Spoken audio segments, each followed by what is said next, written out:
Xin chào tất cả mọi người. Ngày hôm nay Nam muốn quay cái video này để giải thích các bạn một cách khoa học, thật sự khoa học và chính xác về những câu chuyện xoay quanh việc bài tập tăng chiều cao trên YouTube. Mình là người đầu tiên khởi xướng việc up những cái video tăng chiều cao từ cách đây 8 năm trên kênh YouTube ở Việt Nam thôi nha, còn ở nước ngoài thì mình không biết. Và cái video trên YouTube của mình tăng chiều cao là dựa trên việc cải thiện tư thế. Có nghĩa là khi mà chúng ta sinh ra thì chúng ta luôn được sinh ra với một cái tư thế cực kỳ chuẩn chỉnh, cực kỳ thẳng và rất là lành mạnh. Nhưng mà trong cái quá trình mà chúng ta lớn lên, có thể là do những cái tư thế ngồi học viết sai, hoặc là một số những cái bệnh lý nào đấy, hoặc là những cái thói quen xấu trong sinh hoạt hàng ngày, nó đã làm cho chúng ta bị cong vẹo hoặc là lệch lạc về cột sống. Có những cái bệnh liên quan đến cột sống và tư thế, ví dụ như là bị gù lưng này, bị nhô vai rụt cổ này, bị cổ rùa này, hay là bị võng lưng này, hay là bị vẹo cột sống này, hoặc là bị lệch vai này, hoặc là lệch các chi, ví dụ như là một tay dài một tay ngắn, hoặc là một chân dài một chân ngắn. Thì tất cả những cái bệnh về cột sống và tư thế đấy thì chúng ta gọi chung nó là các bệnh lý về tư thế. Và nếu mà chúng ta có thể tập những cái động tác vật lý trị liệu để cải thiện lại cái cột sống của mình, đưa cái cột sống của chúng ta, đưa cái tư thế của chúng ta trở về ở cái nguyên thủy, nguyên vẹn và lành mạnh nhất như khi chúng ta sinh ra, thì khi đấy chúng ta sẽ có thể tăng lên được 0,1 đến 1 cm chẳng hạn. Có nghĩa là giống như là mình đang đứng gù thế này, thì bây giờ mình đứng thẳng lên thì tự nhiên là nó đã cao lên rồi, chứ không phải là cao lên ở đây là xương dài ra. Tuy nhiên là mình thấy dạo gần đây có rất nhiều bạn up những cái video tăng chiều cao. Thì ngày hôm nay mình muốn ngồi xuống để làm một cái video này giải thích cho các bạn kỹ về lý do tại sao những cái video như thế nó là không đúng, nó là nhảm nhí. Và mình cũng muốn cho mọi người hiểu rõ hơn về việc tăng chiều cao này, để mọi người có cái nhìn khách quan khi mọi người chọn những cái bài tập cho bản thân mình. Tất cả những cái kiến thức này thì nó đều nằm trong cái khóa đào tạo huấn luyện viên tại Inspire Boutique Fitness của bọn mình. Và dựa trên tất cả những cái hiểu biết, những cái kinh nghiệm và kiến thức của bọn mình thông qua các cuộc thi cử và lấy bằng cấp quốc tế. Các huấn luyện viên tại Inspire thì đều có chứng chỉ quốc tế ISSA hoặc là NASM, hoặc là được training manager của chúng mình đào tạo thật là bài bản. Nên là bây giờ dựa trên những cái kinh nghiệm của bọn mình thì bọn mình có thành lập một cái khóa học online coach, có nghĩa là đào tạo online. Dù bạn ở bất cứ nơi đâu trên thế giới thì bạn đều có thể đăng ký cái gói tập này được. Huấn luyện viên 1 kèm 1 và giúp bạn tăng chiều cao. Các bạn có thể liên hệ qua hotline này hoặc là vào Facebook ở đây nhé. Câu hỏi số 1 là ở độ tuổi bao nhiêu thì chúng ta sẽ không thể nào tăng chiều cao được nữa? Câu trả lời rất đơn giản. Nữ là 23 tuổi và nam là 25 tuổi. Sau cái độ tuổi này thì chúng ta sẽ không thể nào phát triển về mặt chiều cao được nữa. Vậy nên tất cả những cái bài tập hoặc những cái gói tập nào mà cam kết tăng chiều cao cho các bạn mà sau cái độ tuổi sinh trưởng đấy thì nó đều là bullshit. Nó không đúng ấy các bạn, nó rất là điêu, nó không đúng, không thể nào. Chỉ trừ khi là bạn tăng chiều cao do cải thiện tư thế mà thôi. Và cái phần đấy thì nó sẽ rất là ít, nó hoàn toàn phụ thuộc vào việc là bạn bị hỏng tư thế nhiều hay là ít. Nếu các bạn xem lại cái video tăng chiều cao ngày xưa của Na đã làm từ cách đây rất lâu rồi, lúc đấy là Na chưa có nhiều kiến thức như bây giờ, bởi vì không được học nhiều như bây giờ. Thì các bạn phải hiểu rằng là ngay từ ngày đấy Na đã nói rất rõ trong video là chúng ta chỉ có thể tăng chiều cao do cải thiện tư thế mà thôi, sau cái độ tuổi phát triển. Và chính bởi vì thế nên cái gói tập luyện giúp tăng chiều cao, cải thiện tư thế mà mình đang đưa ra thị trường, nó chỉ áp dụng với những bạn nữ từ 23 tuổi trở xuống và các bạn nam từ 25 tuổi trở xuống thôi. Còn những cái bạn nào là đã quá độ tuổi này thì chỉ có thể giúp các bạn cải thiện tư thế, phần ít phần nhiều, hoặc là tăng hoặc là không tăng chiều cao luôn. Câu hỏi số 2 đó là việc tăng chiều cao sẽ phụ thuộc ở gen di truyền nhiều hơn hay là yếu tố dinh dưỡng và sinh hoạt nhiều hơn? Các bạn chọn đi. Mình đã nghe bố mẹ của mình nói rất là nhiều, nói như kiểu an ủi ấy. Mình thấp mà, mình cao 1m58 thôi, chồng mình thì cũng thấp luôn. Xong rồi sinh em bé ra thì mình nghĩ là bóc cũng sẽ thấp, tại vì nó là gen rồi. Nhưng mà ông bà lúc nào cũng bảo là con cứ cho ăn nhiều, và ăn nhiều là thể nào cũng cao. Có rất nhiều bố mẹ chỉ có 1m6 mà con cao tận 1m7, 1m8, 1m78 luôn ấy. Và ông bà của mình rất là tin điều đấy, rất là tin rằng là cái việc tăng chiều cao là nó do dinh dưỡng nhiều hơn. Thực chất nha các bạn, việc tăng chiều cao nó sẽ ảnh hưởng bởi nhiều yếu tố: gen di truyền này, dinh dưỡng này, việc sinh hoạt và tập luyện này. Thế nhưng mà cái yếu tố chiếm quan trọng nhất vẫn là yếu tố gen di truyền. Gen di truyền sẽ chiếm cái yếu tố mang vai trò quyết định. Nếu mà các bạn có ăn thật đầy đủ chất dinh dưỡng ngay từ ngày các bạn còn nhỏ thì các bạn cũng chỉ có thể mà cao hết mức, hết khả năng trong cái phạm vi gen di truyền của bạn mà thôi. Ví dụ bạn có thể cao được đến 1m65 nhưng mà do ngày nhỏ bạn ăn thiếu chất, bạn ăn không đầy đủ chất dinh dưỡng, lười ăn hoặc là còi, thì khi lớn lên bạn chỉ có thể đạt được khoảng tầm 1m60 thôi. Còn nếu như mà bạn ăn đầy đủ chất dinh dưỡng thì bạn có thể cao lên đến hết tầm của bạn là khoảng 1m65. Nhưng mà cái việc gen di truyền nó vẫn quyết định tất cả. Nếu bạn đã có một cái gen mà nó chỉ khoảng tầm 60, 65 thì bạn không thể nào mà cao 1m80 được. Vậy thì mình giải thích cho những cái trường hợp là có những nhà mà bố mẹ thì thấp nhưng mà con thì cao, thì nó hoàn toàn phụ thuộc vào có thể là do bố mẹ thấp, không phải là do gen của bố mẹ thấp, mà là do ngày xưa bố mẹ ăn uống không đủ chất và bây giờ con được ăn uống đủ chất thì nó sẽ cao hơn bố mẹ. Ngoài ra thì cũng có những cái yếu tố khác nữa, ví dụ như là gen trội chẳng hạn. Vậy ngày hôm nay thì Na sẽ chỉ nói những cái cách để tăng chiều cao cho những bạn đang ở trong độ tuổi sinh trưởng thôi nhá. 2 yếu tố quyết định chính, thứ nhất đấy là dinh dưỡng và thứ hai là tập luyện. Về dinh dưỡng thì ai cũng biết là muốn cao thì phải bổ sung canxi, đúng không? Điều này đúng các bạn ạ. Nhưng mà canxi nó chỉ có thể hấp thụ ở một mức nhất định thôi, nên là không phải cứ uống nhiều quá thì là tốt. Chúng ta chỉ nên bổ sung một cái hàm lượng đủ mỗi ngày. Và để có thể hấp thụ được canxi thì chúng ta cần phải bổ sung vitamin K2 và vitamin D. Tóm lại là nếu bạn không có khả năng để ăn một cái bữa ăn thật là đầy đủ chất dinh dưỡng từ nhỏ cho tới lớn thì các bạn nên bổ sung các cái loại vitamin tổng hợp. Đấy là lý do mà người ta bán vitamin tổng hợp ấy. Tại vì là mình không thể ăn được đầy đủ tất cả những cái chất cần thiết cho cơ thể trong một bữa ăn hàng ngày. Nhất là khi mà các bạn suốt ngày chỉ ăn ở ngoài hàng, ăn ở ngoài đường, thì tất cả những cái đồ ăn mà bán ở hàng quán ấy, nó đều rất là thiếu chất, thiếu vitamin ấy các bạn. Còn nếu mà bạn đang chăm sóc con nhỏ thì các bạn nên nấu ăn cho con thật là đầy đủ chất vào. Và ngoài ra nên bổ sung cho con vitamin từ nhỏ. Cái việc ăn cân bằng chất dinh dưỡng và đầy đủ vitamin và khoáng chất, nó chính là cái chế độ ăn eat clean. Thế nhưng mà mọi người cứ hay thắc mắc là trẻ con thì tại sao lại ăn eat clean được? Eat clean nó chính là đầy đủ chất, nó đầy đủ này fat, protein và carb, rồi các loại vitamin và khoáng chất.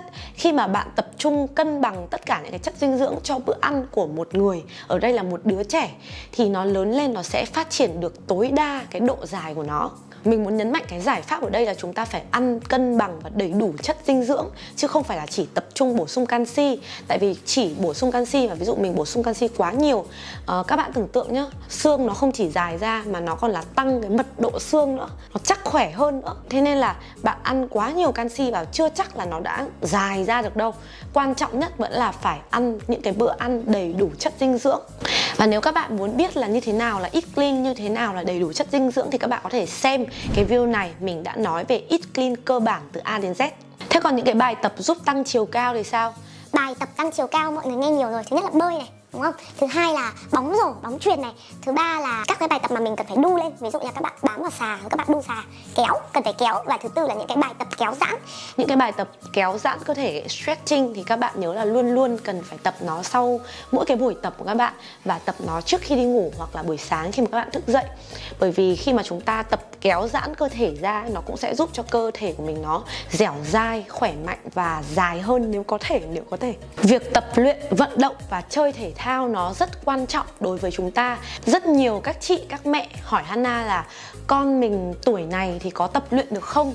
Thì Na xin trả lời là cái việc tập luyện nó cực kỳ quan trọng trong cái việc phát triển và sinh trưởng của một đứa trẻ. Nó không phải là nó tập tạ hay là tập gym, mà nó là vận động và chơi thể thao. Vận động ở đây là hãy cho con vận động thật là nhiều. Và tất cả những cái bài tập trên YouTube của Hana ấy, nó cũng là tập luyện, nó cũng là vận động. Nó chính là một môn thể thao. Nó không phải là tập để giảm cân, mà nó là tập để khỏe, để tăng cường trao đổi chất. Và khi mà trao đổi chất tốt thì nó sẽ sinh trưởng tốt hơn, nó sẽ lớn hơn, nó sẽ phát triển hết cái khả năng của nó. Thế nên là các bạn cần phải tạo điều kiện cho con trẻ vận động càng sớm càng tốt.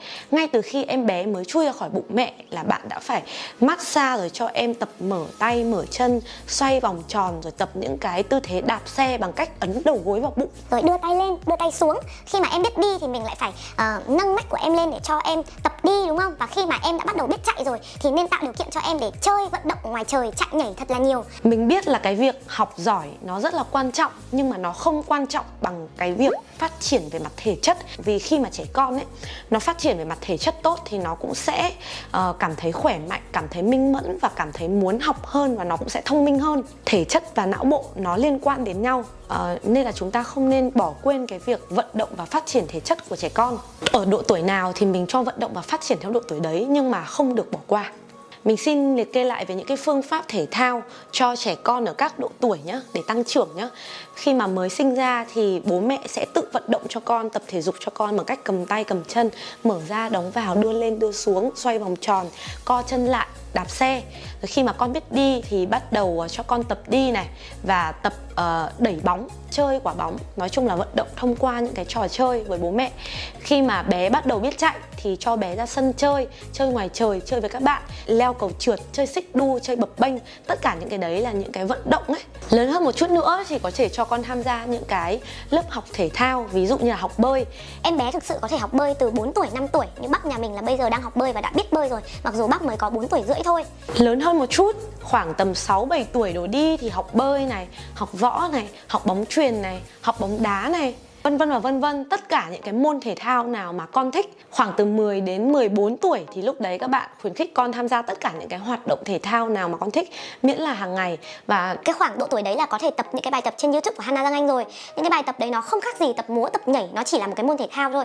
Thậm chí là các con bé hơn mà thích tập theo là được. Quan trọng là các con thích gì thì cho các con học nấy. Và cái việc tập luyện này, hoạt động thể thao thể chất này nó cần phải đều đặn mỗi ngày, từ ngày mà các con còn nhỏ cho đến khi mà thành người lớn như bọn mình, và người lớn như bọn mình cho đến khi mà mình lão hóa 40 tuổi, 50 tuổi, 60 tuổi, 70 tuổi, và đến khi mà chúng mình già thì chúng mình vẫn nên hoạt động thể thao hàng ngày. Cái đấy sẽ giúp cho chúng mình rất là khỏe. Và ở cái thời đại này khi mà mọi thứ đều hiện đại hơn, bạn không cần phải đi thang bộ mà đã có thang máy, bạn không cần phải đạp xe và đi bộ mà bạn đã có ô tô và xe máy, thì chúng ta đã trở nên lười vận động hơn ngày xưa rất là nhiều. Các bạn không thể hiểu được rằng tại sao bây giờ chúng ta lại có nhiều bệnh như thế. Tất cả chỉ là do chúng ta lười vận động hơn mà thôi. Xã hội quá hiện đại mà, nên thay vào đó thì chúng ta phải tự dành thời gian hàng ngày ra cho bản thân mình để mà vận động và hoạt động thể chất. Còn một yếu tố cuối cùng nữa, đấy là yếu tố ngủ. Thì mình nghĩ là nhiều người biết đi ngủ ít nhất là từ 7 đến 8 tiếng một ngày, và ngủ tầm 11 giờ, bởi vì đấy là cái giờ mà cơ thể của chúng ta hồi phục và phát triển.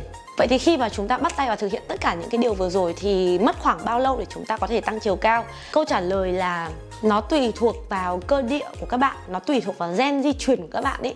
Tuy nhiên là nếu các bạn ăn đầy đủ chất dinh dưỡng này, chơi thể thao, thực hiện những cái bài tập tăng chiều cao, kéo giãn này, kéo xà này, bơi này, bóng rổ này, hoặc là tập những cái bài workout trên kênh YouTube của Hana Giang Anh, và điều tiên quyết là các bạn vẫn đang ở trong độ tuổi sinh trưởng thì các bạn chắc chắn có thể cao lên được. Nhưng mà cao lên bao nhiêu thì tùy cơ địa các bạn, và mình có thể ước chừng là khoảng từ 1 đến 3 cm trong khoảng từ 3 đến 6 tháng.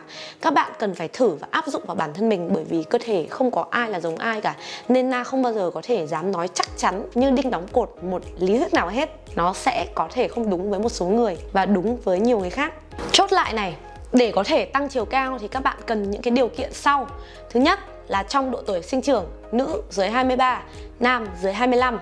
Gạch đầu dòng số 2, đấy là phải ăn đầy đủ tất cả các chất dinh dưỡng, ăn eat clean, cân bằng dinh dưỡng và bổ sung đầy đủ vitamin, bao gồm vitamin K2, vitamin D và canxi. Thứ ba, đấy là về tập luyện. Cần phải tập luyện vận động cơ thể hàng ngày, tập bất cứ một cái môn thể thao nào mà bạn thích, và đặc biệt là stretching, kéo giãn cơ thể hàng ngày. Thứ tư, đấy là ngủ đủ từ 7 đến 8 tiếng và ngủ trước 11 giờ. Nếu nghe đến đây rồi mà mọi người vẫn không hình dung được ra là mình cụ thể cần phải ăn gì và tập gì mỗi ngày ấy, thì các bạn có thể liên hệ đến Inspire Boutique Fitness hoặc là trực tiếp tới page của Hana Giang Anh. Thì các bạn có thể mua gói online coach tăng chiều cao, cải thiện tư thế của bọn mình. Gói tập của bọn mình thì sẽ kéo dài trong vòng 3 tháng. 3 tháng là phải tập liên tiếp, và chúng mình sẽ tập một. Mỗi một tuần thì các bạn sẽ có một buổi video call với cả huấn luyện viên của bọn mình. Và huấn luyện viên thì sẽ hỏi này, giải đáp các cái nhu cầu và dựa vào cái mục đích của bạn để lên cho bạn những cái bài tập và những cái chế độ ăn, mỗi bữa ăn bao nhiêu calo, ăn cái gì cụ thể, và bổ sung vào những cái nhóm chất để khiến cho các bạn có thể tăng được chiều cao. Và nếu mà bạn đã quá tuổi tăng chiều cao rồi thì bọn mình vẫn có thể, hoàn toàn có thể là giúp các bạn cải thiện tư thế để có thể tăng được thêm bao nhiêu thì tăng. Tuy nhiên là chúng mình sẽ không nhận những cái trường hợp nào mà bị cong vẹo và thoái hóa đốt sống, tại vì đấy là các cái tình trạng bệnh lý, và khi mà tập online thì sẽ không thể đảm bảo được chất lượng. Với Hana thì Hana luôn luôn đặt cái tiêu chí chất lượng và chuyên nghiệp lên hàng đầu, nên các bạn cứ yên tâm khi mà các bạn mua cái gói dịch vụ của Inspire Boutique Fitness thì các bạn có thể inbox ở đây nhé. Mình hy vọng là cái video này thì có thể giúp các bạn hiểu thêm thật là nhiều kiến thức về việc tăng chiều cao và không tin những cái video tăng chiều cao lung tung ở trên mạng nữa. Bởi vì việc tăng chiều cao nó ảnh hưởng bởi quá nhiều những cái yếu tố khách quan khác nhau mà không thể cải thiện được bởi 1-2 bài tập, đúng không? Các bạn công nhận điều đấy không? Nếu các bạn đang xem trên YouTube thì các bạn hãy click subscribe cho kênh YouTube của Na để khi nào Na làm những cái video mới thì nó sẽ hiện lên thông báo của mọi người.